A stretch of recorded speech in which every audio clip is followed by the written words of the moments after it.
pala sila. At ayun, didiretso na tayo sa ating pang-siyam na grupo, ang Team Simon! Asa na? Ayun, nasa likod ko.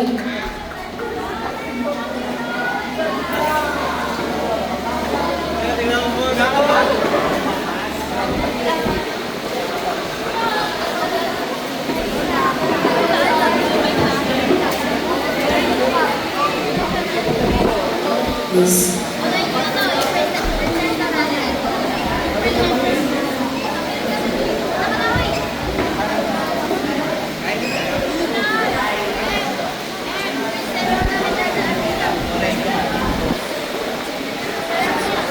Pasok